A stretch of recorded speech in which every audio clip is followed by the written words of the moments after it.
नमस्कार, आप देख रहे हैं वीआईपी न्यूज और मैं हूं आपके साथ दीपिका राजपूत। तो आइए नजर डालते हैं आज की कुछ खास खबरों पर।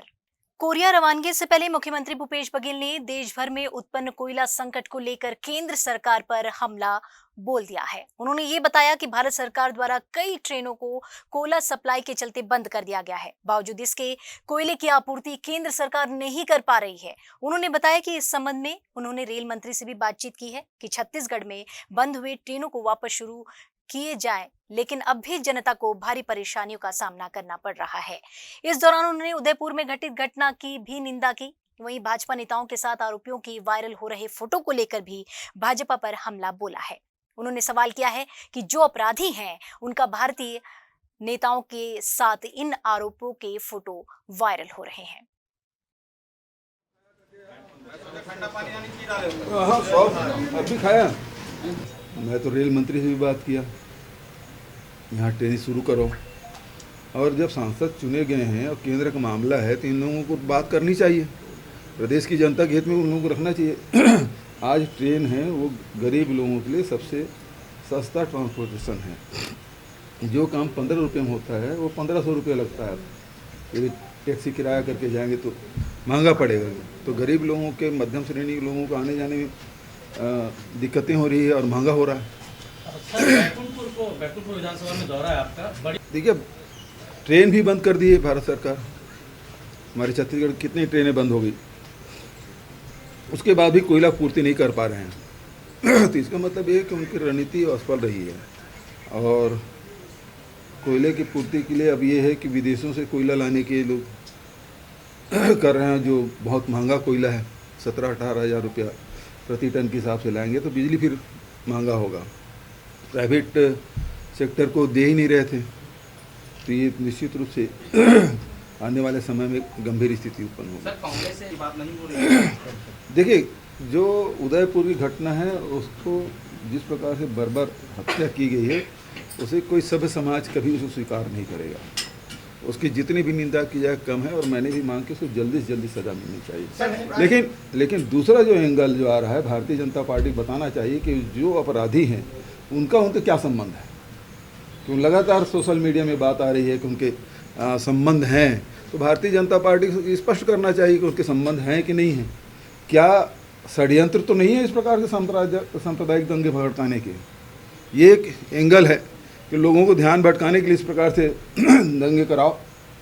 तो उसके पीछे षड्यंत्रकारी कौन है, ये इनके किनके साथ संबंध है, ये एक जांच का विषय है।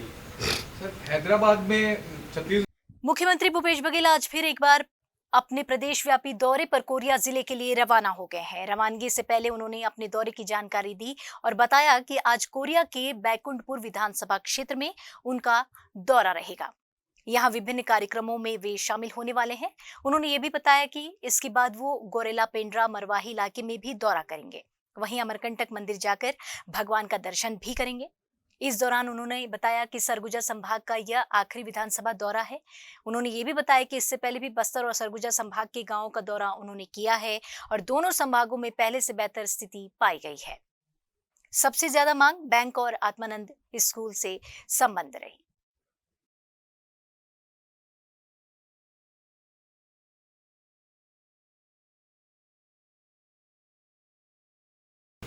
सरगुजा संभाग के भी ये आखिरी विधानसभा, बस्तर संभाग भी पूरा हो गया। उसके बाद अब मैदानी क्षेत्र में रायगढ़ वगैरह सब शुरू करेंगे। सबसे ज्यादा मांगे क्या आई है अभी आपके पास? देखो, बस्तर में गए तो सबसे ज़्यादा मांग बैंक की आई, स्वामी आत्मानंद अंग्रेजी स्कूल की आई, सड़क पुल पुलिया की भी मांग रही है। और सरगुजा में भी कमोबेश वही स्थिति कि जो पुल पुलिया नहीं बन पाए हैं उसके सड़क की, और स्वामी आत्मानंद अंग्रेजी स्कूल, बैंक, इसकी डिमांड ज़्यादा है। देखिए, दोनों जगह के अलग अलग, हालांकि दोनों ट्राइबल कमिश्नरी है, लेकिन दोनों जगह के भौगोलिक सामाजिक परिस्थिति अलग अलग है। लेकिन दोनों जगह आर्थिक रूप से पहले से बेहतर स्थिति पिछले सरकार की अपेक्षा। किसानों के आय में वृद्धि हुई है, मजदूरों के, महिलाओं के, सबसे ज़्यादा जो मुझे खुशी मिलती है जो महिलाएं जो स्वावलंबन की ओर आगे बढ़ रही है, तो उसके चेहरे में जो आत्मविश्वास दिखाई पड़ता है वो सबसे बड़ी विशेषता है। निजी उद्योगों को कोयला नहीं मिल रहा है, ऐसे व्यवस्था का घेराव करने की। चलिए बढ़ते हैं अगली खबर की ओर। तो आपने स्वास्थ्य जांच शिविर का नाम तो सुना ही होगा, जहां लोग जाकर अपनी स्वास्थ्य की जांच कराते हैं। एक ऐसा ही जांच शिविर यातायात विभाग द्वारा लगाया जा रहा है, जिसमें लोगों की नहीं बल्कि स्कूल बसों की फिटनेस की जांच की जाएगी। जी हाँ, सही सुना आपने। दरअसल कोरोना काल के लंबे अंतराल के बाद अब सभी स्कूलों का संचालन सामान्य रूप से शुरू हो गया है, लेकिन इस अंतराल में स्कूल बसों की स्थिति बहुत खराब हो गई है। अब ऐसी स्थिति में खराब फिटनेस वाली बसों का संचालन छात्रों की सुरक्षा के लिए खतरनाक भी हो सकता है। इसी से बचने के उद्देश्य से इस फिटनेस जांच शिविर का आयोजन किया जा रहा है। इस शिविर को लेकर यातायात सीएसपी का क्या कहना है और इन लापरवाही पर आगे क्या कुछ कार्रवाई होने वाली है, यह जानने के लिए देखिए हमारी ये खास रिपोर्ट। प्रदेश भर में अब सभी शासकीय और निजी स्कूल खुल गए हैं। स्कूलों की शुरुआत के साथ सभी निजी स्कूलों के बसों का भी धड़ल्ले से संचालन हो रहा है। बता दें कि कोरोना संक्रमण के चलते पिछले 2 साल तक सभी स्कूलें बंद थी। ऐसे में स्कूल बसों का संचालन भी नहीं हो पा रहा था, जिसके चलते बसों में कई सारी खामियां आनी भी स्वाभाविक है। यही कारण है कि पिछले सप्ताह से स्कूल बसों की जांच शिविर लगाए जा रहे हैं। इस शिविर में सभी बसों की फिटनेस टेस्ट की जा रही है। साथ ही साथ ड्राइवर और कंडक्टर का मेडिकल जांच भी किया जा रहा है। जांच के दौरान बहुत से स्कूल बसों में खामियां पाई गई। वहीं अनेकों ड्राइवर कंडक्टर विभिन्न बीमारियों से ग्रसित मिले हैं। खामी पाए जाने वाले बसों और स्कूलों पर यातायात पुलिस फिलहाल चलानी कार्रवाई कर सुधार के लिए हिदायत दे रही है। हमारी गाड़ियों में सब सीट बेल्ट है, ब्रेक है और स्पीड गवर्नर है, जीपीएस है, वाइपर है, इंडिकेटर लाइट, ये सब चीज़ चेक हो रही है। सभी उसी के लिए सब गाड़ी को चेकिंग के लिए लाया गया है। हाँ, यहाँ पे बहुत अब जो गाड़ी में खामियां पाई गई है वो सर उसका निरीक्षण कर रहे हैं और उसका फाइन चालान जो भी है वो कर रहे हैं। जो भी खामियां रहेगी उसको सुधारते हैं और चलती हैं जो भी है गाड़ियाँ। सुधार होता है समय से, सभी को वार्निंग दिया जाता है, वो सुधार हो रही है गाड़ियों में। और बाकी तो अभी सभी गाड़ियां फिट पाई गई है। ये ड्राइवर के बीपी, शुगर और आँख के जांच होते। हाँ, हम लोग के हो गए, बाकी ड्राइवर लोग गए हैं मेडिकल के लिए। ये गाड़ी का फिटनेस, ये गाड़ी का कागजात, इंडिकेटर सब, वाइपर वगैरह ये सब चेक कर रहे थे। आपको हम ये भी बता दें कि रायपुर में कुल 101 प्राइवेट स्कूल संचालित हैं, जिनमें से 891 बसों का संचालन होता है। लेकिन अब तक 2 चरणों के शिविर में केवल 20 से 25 स्कूल के बस ही फिटनेस जांच के लिए पहुंचे हैं। आज दूसरे चरण के शिविर के दौरान कुल 104 बसों की जांच की गई और इससे पहले 146 बसों की जांच की गई थी। 891 बसों में से केवल 250 बसें ही फिटनेस टेस्ट के लिए पहुंची हैं और बाकी सभी बसें अब भी बेतरतीब रूप से बच्चों को लाने ले जाने का काम कर रही हैं। स्कूल बसों की जांच के लिए जांच शिविर लगाए जाना यातायात विभाग की एक सराहनीय पहल है, लेकिन स्कूल बसों की जांच के आंकड़ों को देखते हुए ये बात साफ नजर आ रही है कि स्कूल प्रबंधन पालकों से बच्चों की सुविधाओं के नाम पर मोटी रकम वसूल तो लेते हैं, लेकिन जब बच्चों की सुरक्षा की बात आती है तो स्कूल प्रबंधन की लापरवाही साफ नजर आ रही है। स्कूलों की शुरुआत के साथ ही अब स्कूल बसों की जांच का भी यहाँ पर आयोजन किया जा रहा है। आप देख सकते हैं यातायात विभाग द्वारा ये शिविर लगाई गई है, जिसमें सभी स्कूलों के बसों की जांच की जा रही है।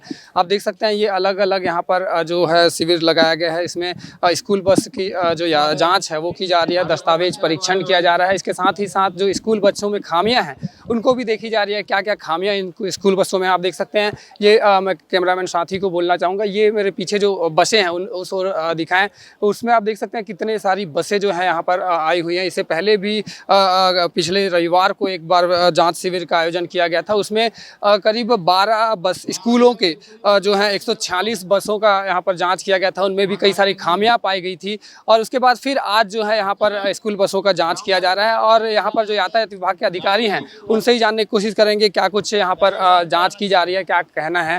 ये जो जाँच की जा रही है क्या कहना है? पिछले 2 वर्षों से स्कूल बंद था, तो स्कूल बसों की जांच नहीं हो पाई थी। आज दूसरा चरण है। पिछले सप्ताह भी हमने स्कूल बस की जांच किए थे, इसमें 145 बसें जांच हुई थी। आज 104 बसें आई हुई है, जिसको हम लोग 4 चरणों में जांच कर रहे हैं।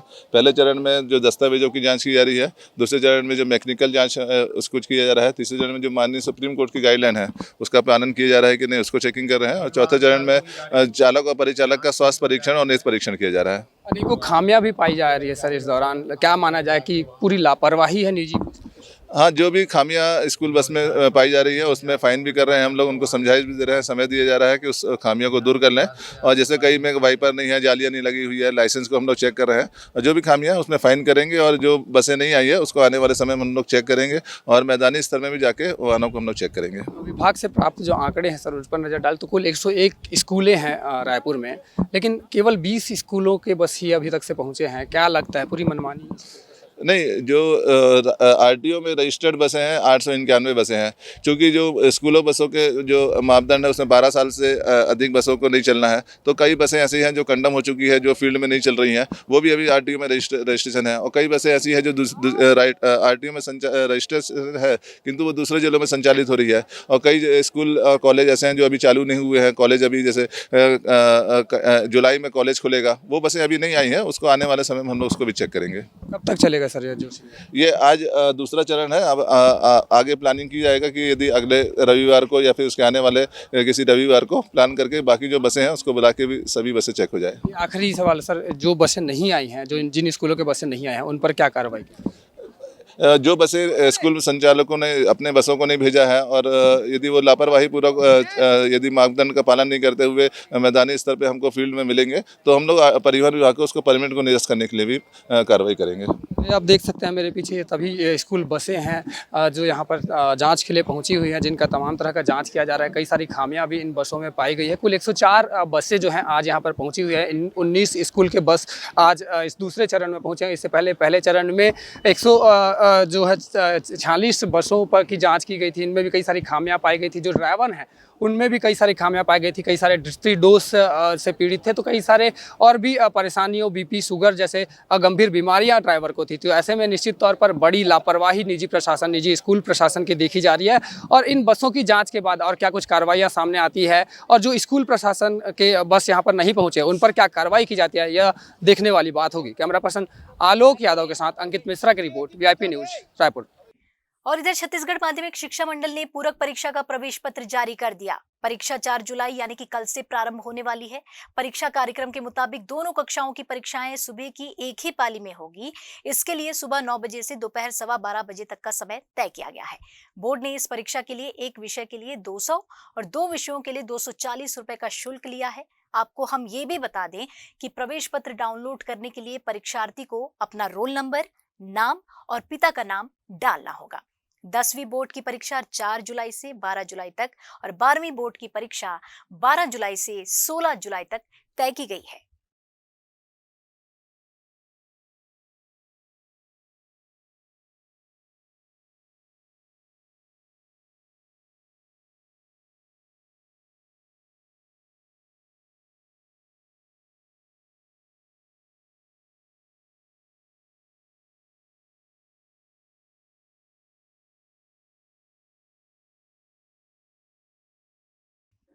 प्रदेश के बिलासपुर जिले से लगातार आ रही स्वास्थ्य विभाग की शिकायतों के बाद सिविल सर्जन ने शिकायतों के निराकरण का दावा किया है।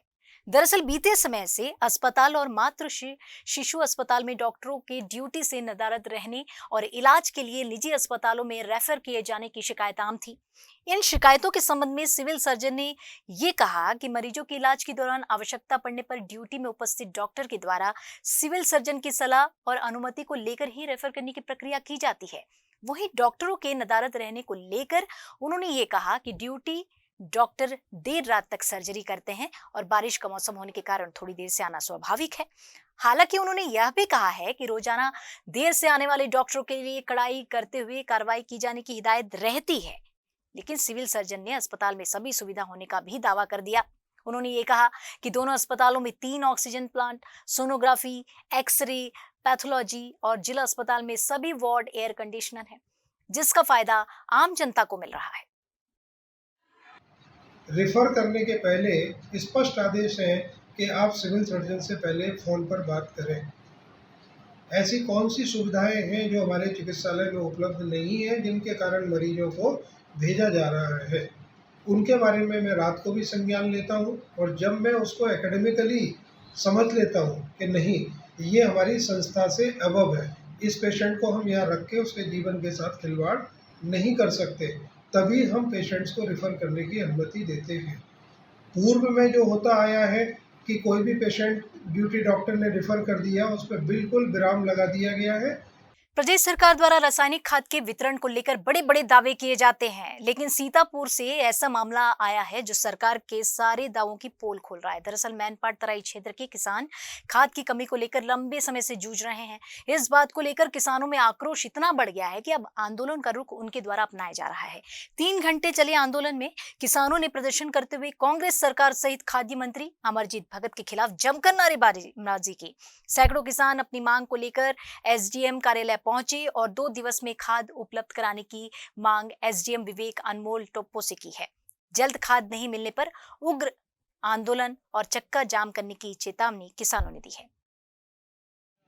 जब तक किसानों को खाद नहीं मिलेगा, किसान खाद नहीं मिलेगा। जय जवान, जय किसान, जय जवान, जय किसान, जय जवान, जय किसान। किसान एकता जिंदाबाद, किसान एकता जिंदाबाद। किसानों को खाद जल्दी दो, जल्दी दो, जल्दी दो। किसानों को खाद जल्दी दो, जल्दी दो, जल्दी दो। किसानों को खाद जल्दी दो, जल्दी दो, जल्दी दो। जब तक किसान को खाद नहीं मिलेगा, जब तक किसानों को खाद नहीं मिलेगा। आज राजापुर समिति में समिति से संबंधित जितने भी किसान भाई थे, उनके द्वारा ये बताया गया है कि वहाँ पे खाद की जो है कमी है, और इसी कारण से उन्होंने आज यहाँ एसडीएम कार्यालय में आके ज्ञापन सौंपा है कि जो खाद की कमी है उसकी पूर्ति की जाए, अन्यथा उनके द्वारा जो है आगे आवाज़ उठाई जाएगी। और इस संबंध में हमने जिला कार्यालय को ये सूचित किया है, और हमें ये जानकारी दी गई है कि मंगलवार को सीतापुर विधानसभा क्षेत्र के लिए रैक आने वाला है। वो एक बार रैक आ जाएगा। राजापुर जो सोसाइटी है, इस क्षेत्र के किसानों भाइयों को खाद बीज अभी तक नहीं मिला है, और समय मानसून आ गया है, खेती किसानी शुरू हो गई है, और किसानों को बहुत ज़्यादा दिक्कत का सामना करना पड़ रहा है। इसके कारण से हमें जिला सहकारी समिति पर हमने पूरा क्षेत्र के लोग आए और अपना खाद के लिए हमने मांग किए, लेकिन वहाँ चूँकि खाद है ही नहीं तो मिला ही नहीं। हमने अनुविभागीय राजस्व अधिकारी सीतापुर एसडीएम कार्यालय को हमने आज ज्ञापन सौंपे हैं, और हम मांग करते हैं क्षेत्र के किसानों के लिए समय पर खाद बीज व्यवस्था हो, और समय पर 2 दिवस के अंदर अगर नहीं होता है तो उग्र आंदोलन और चक्का जाम किया जाएगा, और इसकी जिम्मेदार शासन प्रशासन। राजापुर सोसाइटी से यहाँ आए थे किसान भाई सब, खाद बीज का समस्या बहुत ज़्यादा है, इसलिए हम लोग एसडीएम को ज्ञापन सौंपने के लिए आए थे, और ज्ञापन सौंपे हैं। 2 दिन के अंदर 5 तारीख तक हम लोग उग्र आंदोलन हम चक्का जाम करेंगे। एसडीएम साहब बोले कि 2 दिन में रेक आ रहा है, व्यवस्था करेंगे। समिति प्रबंधक के द्वारा कुछ इसके बारे में जानकारी दी गई कि समिति प्रबंधक आज तक हम लोग को कुछ नहीं, वहाँ पे बहुत ज़्यादा कालाबाजारी हो रहा है। वहाँ प्रतापगढ़ समिति का 1 ट्रक डीएपी गिरा हुआ था, मशीन में लोड नहीं है बोल के आज वो डीएपी पता नहीं गोदाम से कहाँ गायब हो गया। मुश्किल से 100-150 बोरी मचा होगा। जशपुर में फिर से एक बार हाथी का आतंक देखने को मिला है। यहाँ के खरीजारिया गांव के 25 वर्षीय युवक अनुज तिग्गा नाम के युवक के घर को तोड़ते हुए हाथियों ने हमला कर दिया, जिसको देखकर युवक ने जान बचाकर भागने की कोशिश की, लेकिन हाथियों ने उस युवक को कुचलकर मार डाला। मृतक के भाई ने हाथी के आने की सूचना वन विभाग को पहले से ही दे दी थी, लेकिन उसके आने से पहले ही यह अप्रिय घटना घटित हो गई। कहीं न कहीं वन विभाग की लापरवाही सामने आई है, जिसके खाना पूर्ति करने के लिए वन विभाग की टीम ने मृतक परिवार को 25,000 रुपए प्रदान किए हैं।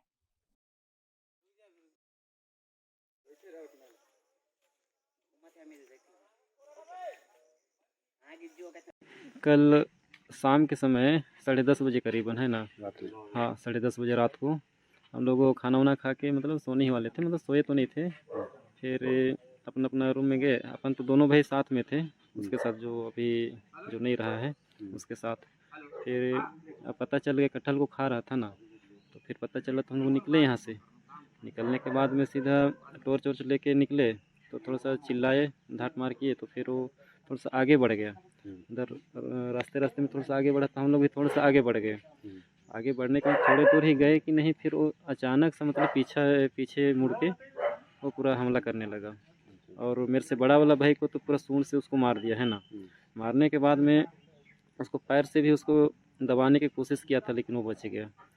जैसे कल शाम को हम गश्ती में निकले हुए थे, तो गश्ती के दौरान तो वैसे हम लोग इस एरिया के आसपास ही थे, तभी हमको पता चला कि यहाँ पर किसी की मृत्यु हो गई है। तो स्टाफ यहाँ पर आए हैं और पूरे मामले का जांच पड़ताल किए हैं। हम लोगों से ही गुजारिश करेंगे कि हाथी को छेड़छाड़ ना करें और थोड़ा सतर्क रहें, क्योंकि अभी थोड़ा हाथी यहाँ पर मौजूद है। हमको उनके साथ ही थोड़ा डील करना है, हम एक साथ उनको भगा नहीं सकते हैं, पर लोग खुद ही सतर्क रहेंगे। और वन विभाग हमेशा तो आपके साथ है, पर हम भी आप लोगों से भी सहयोग चाहते हैं कि आप स्वयं भी अपनी सुरक्षा के लिए सतर्क रहें। चलिए बढ़ते हैं अगली खबर की ओर। तो जांजगीर चांपा जिले से दिल दहला देने वाली घटना सामने आई है, जहां एक महिला का शव उसी के घर में संदिग्ध अवस्था में मिला है। मृतका का नाम मंजू मानिकपुरी बताया जा रहा है। जैसे ही ये खबर पड़ोसियों को मिली तो उन्होंने तुरंत ही पुलिस को सूचना दी, जिसके बाद पुलिस मौके पर पहुंची और जांच कर रही है।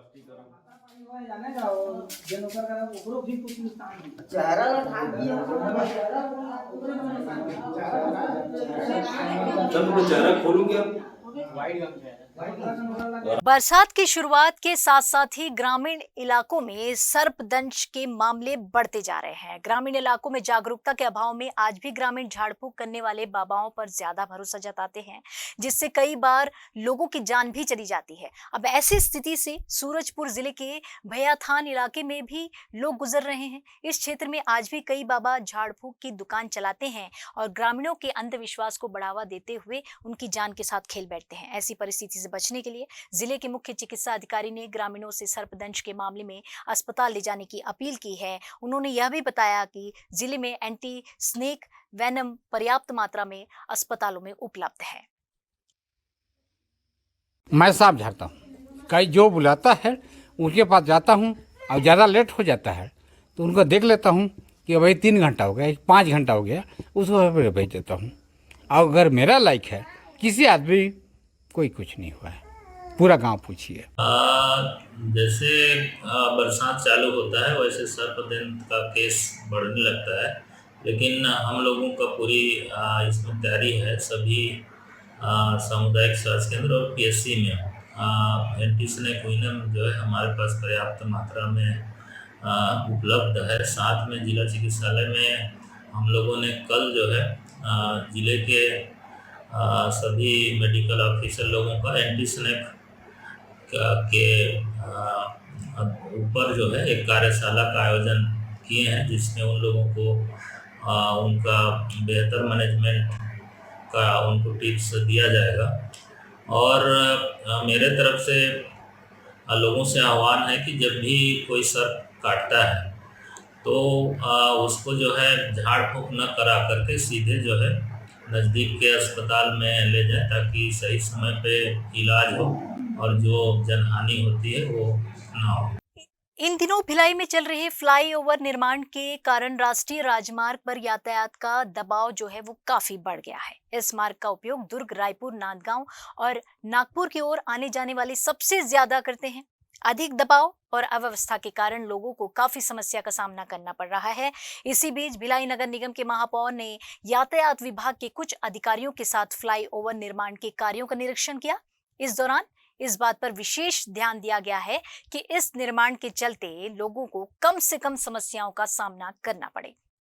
आपको हम ये भी बता दें कि इससे पहले भी भिलाई नगर निगम की महापौर नीरज पाल, राष्ट्रीय राजमार्ग अधिकारी अहिरवार, ट्रैफिक डीएसपी गुरजीत सिंह के अलावा अन्य अधिकारी भी निर्माण कार्य का निरीक्षण कर चुके हैं पर अब तक लोगों की समस्या कम करने के कोई समाधान निकलकर सामने नहीं आ रहा है।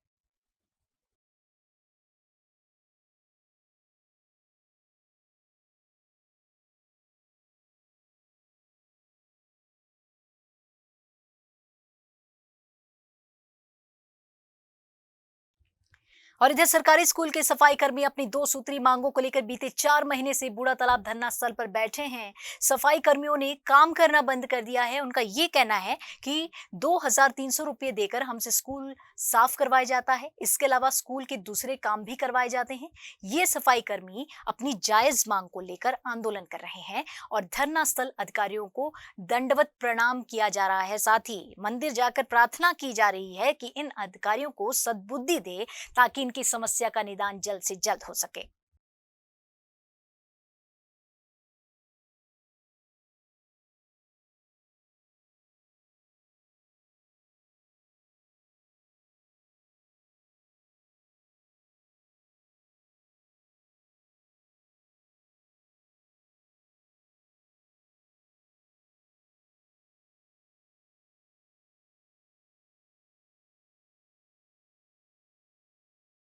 और इधर छत्तीसगढ़ में एक बार फिर कोरोना के मामले तेजी से बढ़ते जा रहे हैं। महीनों बाद ऐसा हुआ कि फिर प्रदेश में संक्रमितों का आंकड़ा 1000 के पार पहुंच गया। स्वास्थ्य विभाग द्वारा जारी आंकड़ों के मुताबिक राज्य भर में कुल 1040 एक्टिव मरीज हो गए हैं। शनिवार को 24 घंटों के भीतर प्रदेश में 161 नए संक्रमित मरीजों की पहचान हुई है। दुर्ग और राजधानी रायपुर में सबसे ज्यादा मरीज मिल रहे हैं। दुर्ग में 37 संक्रमितों की पुष्टि हुई है तो रायपुर में 29 मरीज मिले हैं। वहीं संक्रमण दर की अगर बात करें तो वो भी 1.39% है।